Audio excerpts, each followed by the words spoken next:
Sosok ini seperti bintang besar, pelangi dan aura yang menakutkan mekar di sekujur tubuhnya. Baik, karena penguasa istana telah memintaku untuk datang ke sini, ngomong-ngomong, aku harus istirahat. Dia melangkah ke alam surgawi timur dalam satu langkah. Setelah kekuatan alam surgawi merasakan nafas orang ini, itu segera bergetar, dan membenturkan, kekuatan menakutkan dari dao surgawi akan mengusirnya. Yah, sepertinya selama beberapa tahun terakhir, 4 alam surga telah banyak dipulihkan. Sosok besar ini bergumam, di dalam tubuhnya, cahaya bintang yang menakutkan meledak, dan langsung mengejutkan semua jalan langit dan bumi di sekitarnya, dan jalan langit dan bumi tidak bisa mendekatinya. Jalan surga di sini terlalu tidak bersahabat bagiku kan? Hidoro terdiam, dia adalah yang mulia Stargate Palace dan seorang pejuang manusia, tetapi setelah merasakan kekuatannya, jalan surga terus-menerus membombardirnya seolah-olah bertemu dengan musuh. Dia menentang jalan surga, dan akhirnya, guntur langit yang tak berujung menghilang, dan jalan surga tahu bahwa itu tidak dapat menghentikannya, jadi dia hanya bisa membiarkannya masuk. Dia mengguncang tubuhnya dan langsung pergi ke alam surga timur. Di laut pasang surut di luar kota Dongguang.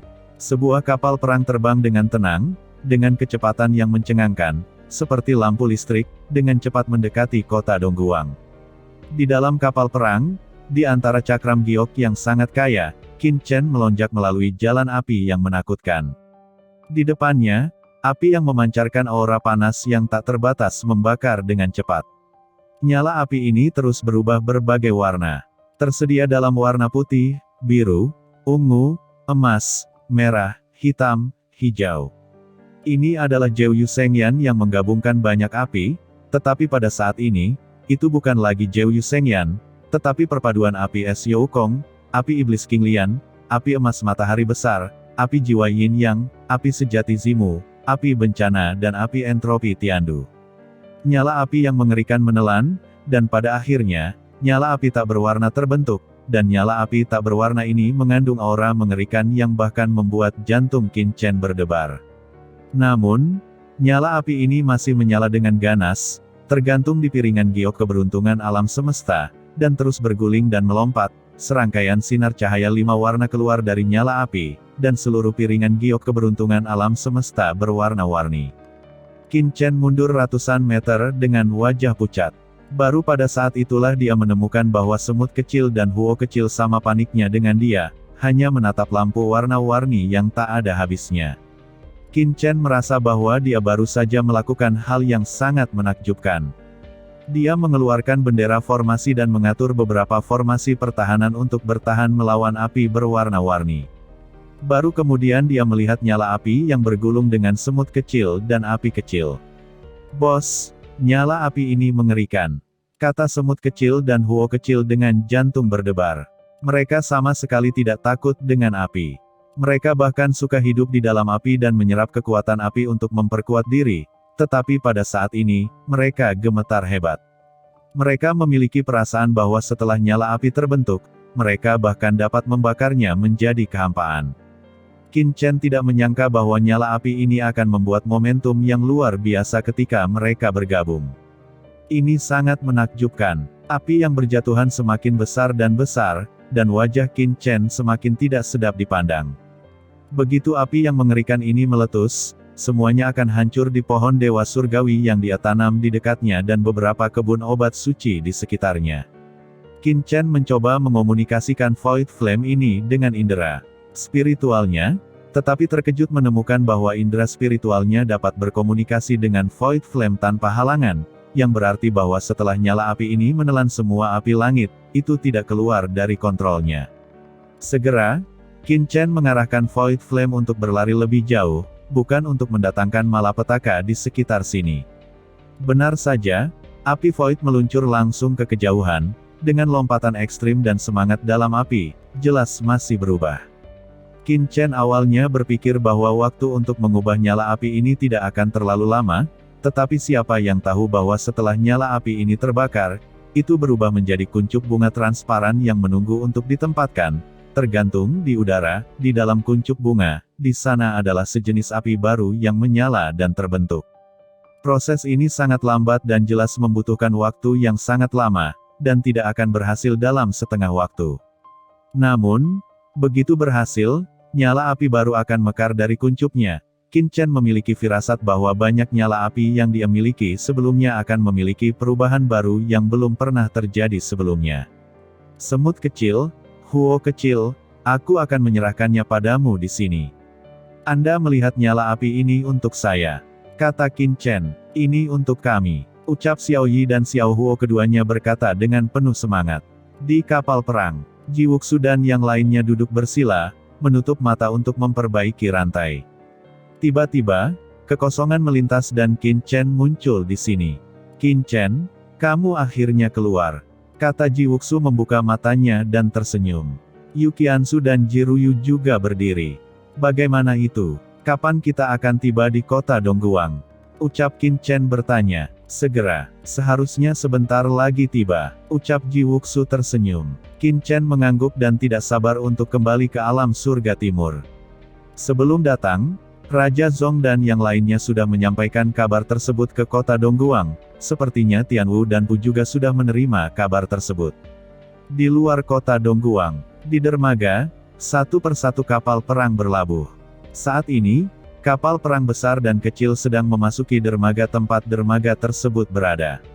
Kapal perang ini mewakili kekuatan dari seluruh 4 langit.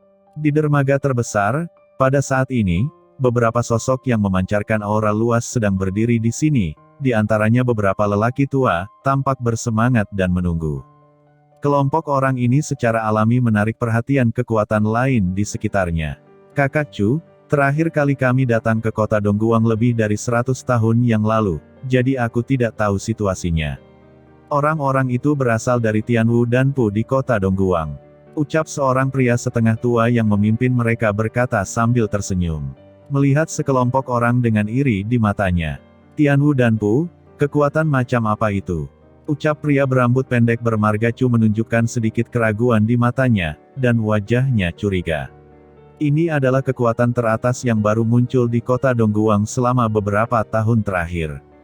Ini sangat luar biasa. Rumor ada hubungannya dengan mansion tuan kota.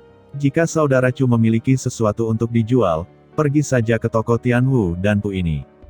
Jangan khawatir ditipu, kata pria parubaya itu tiba-tiba menatap cakrawala yang jauh.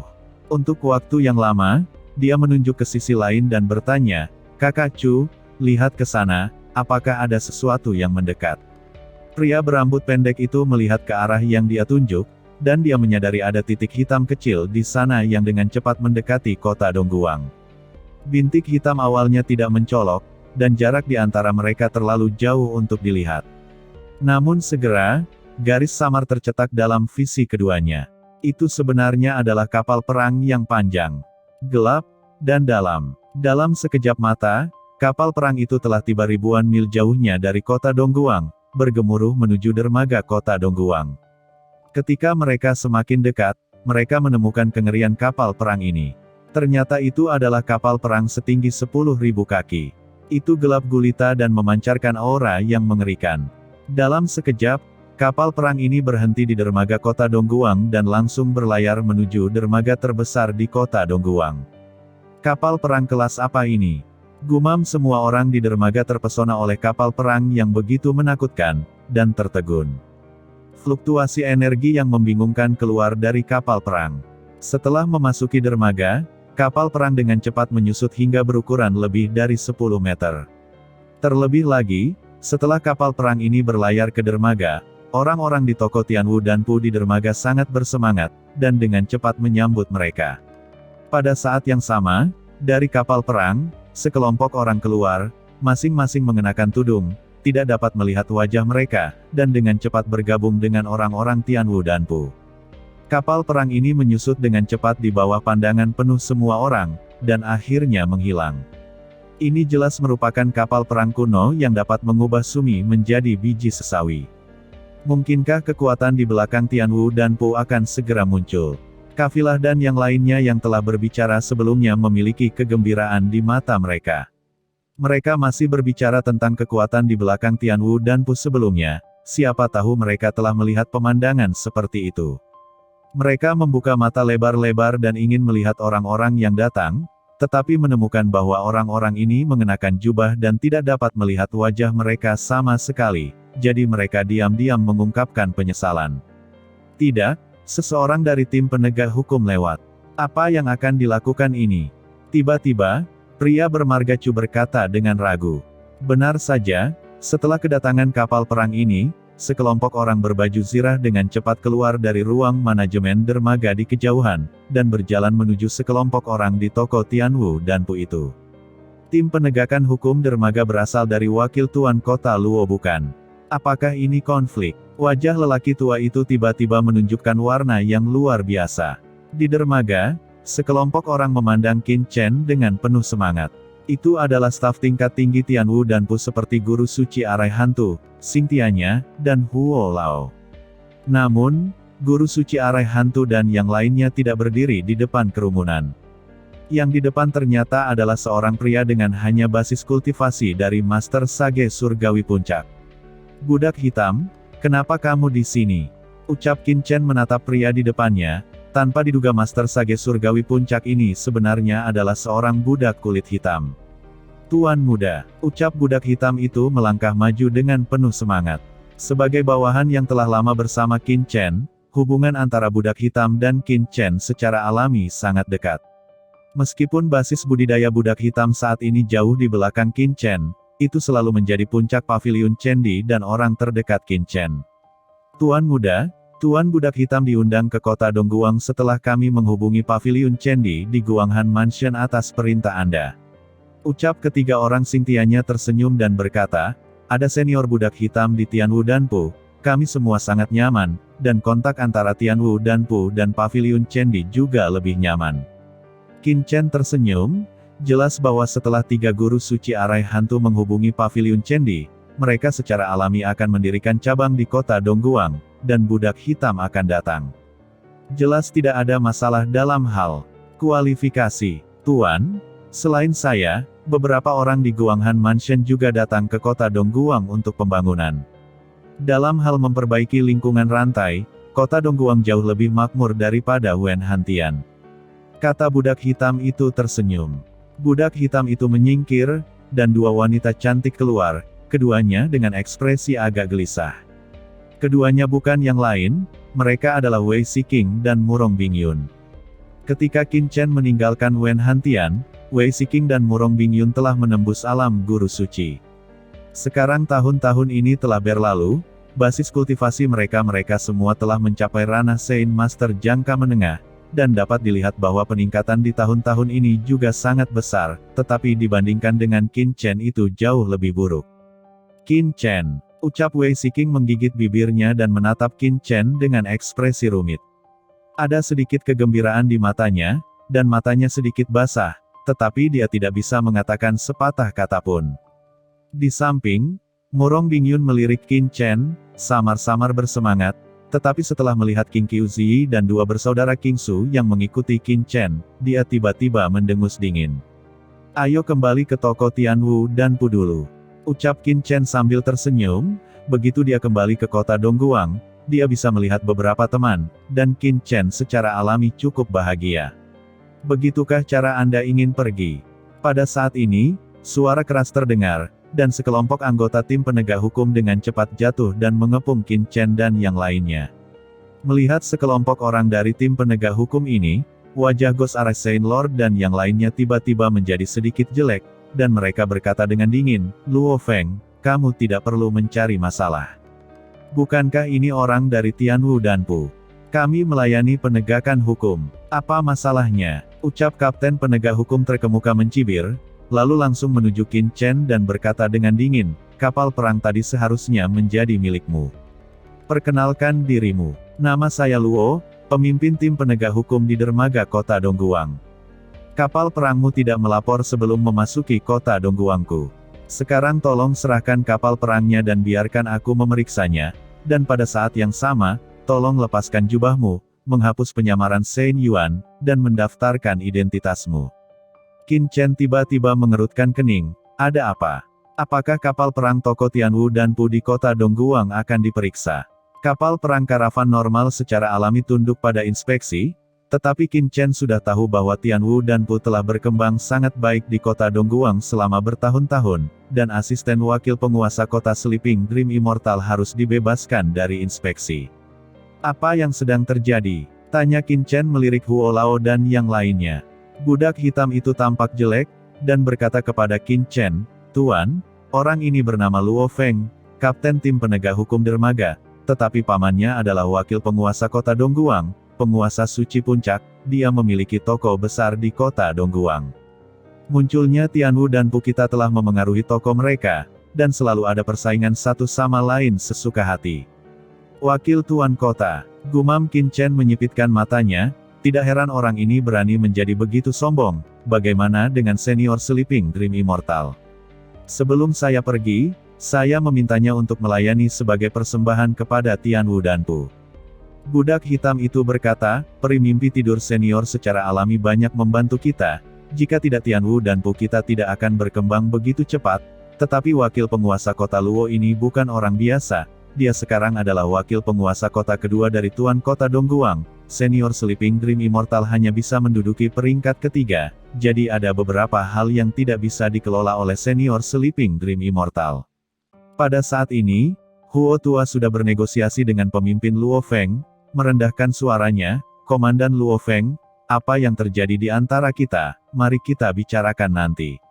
Ini adalah orang penting di Tianwu dan Pu kami. Silakan segera pergi. Pergilah, kami tidak akan kekurangan prosedur yang diperlukan di Tianwu dan Pu, jadi jangan membuat masalah di sini." Huo tua memiliki wajah yang jelek, dan tuan pemiliknya akhirnya kembali, tetapi dihancurkan oleh orang ini. Beberapa orang merasa bosan tentang betapa tidak marahnya mereka. Luo Feng mencibir pada Huo Lao dan yang lainnya, cari masalah. Sebagai pemimpin tim penegak hukum, saya secara alami menganggap keamanan kota Dongguang sebagai tanggung jawab saya sendiri. Berbicara tentang tidak memperhatikan Huo Lao, dia mencibir pada Qin Chen dan berkata, "Semuanya, tolong hapus penyamaran Sein Yuan dan daftar, dan jika Anda tidak mengikuti prosesnya dengan jujur, jangan salahkan kami karena menerima Anda kembali dan menyiksamu." Dengan lambaian tangannya, sekelompok anggota tim penegak hukum segera mengelilinginya, namun ekspresinya sedikit gugup, dan dia jelas tidak berani menggerakkan tangannya sembarangan. Wajah Huo Lao dan yang lainnya tiba-tiba menjadi sangat pucat. Apalagi yang ingin mereka katakan? Ekspresi Qin Chen langsung menjadi dingin saat mendengar ini. Dia menatap Luo Feng Han dan berkata, "Pergilah." Setelah berbicara, Qin Chen berkata kepada Old Huo dan yang lainnya, "Ayo pergi." Qin Chen tidak repot-repot memperhatikan Master Suci jangka menengah kecil. Dia datang ke kota Dongguang hanya untuk lewat, dan yang terpenting adalah kembali ke Wen Hantian secepat mungkin. Tidak ada waktu untuk membuang waktu dengan pria ini. Pada saat ini, ada beberapa orang di sekitar, dan kamar dagang yang mampu melakukan bisnis di kota Dongguang juga mengetahui sesuatu tentang Luo Feng, mengetahui bahwa dia adalah keponakan dari wakil tuan kota Luo dari kota Dongguang, jadi mereka semua tercengang ketika mereka mendengar kata-kata Qin Chen. Ketika Luo Feng mendengar Qin Chen menyuruhnya pergi, dia tampak sedikit tidak bisa dipercaya. Setelah beberapa saat, dia bereaksi dan berkata dengan dingin pada Qin Chen, "Berani? Apakah kamu berani memintaku untuk pergi? Ambillah untukku." Ketika suaranya jatuh, dia segera melambaikan tangannya, memimpin sekelompok orang dengan cepat mengepung Qin Chen dan yang lainnya.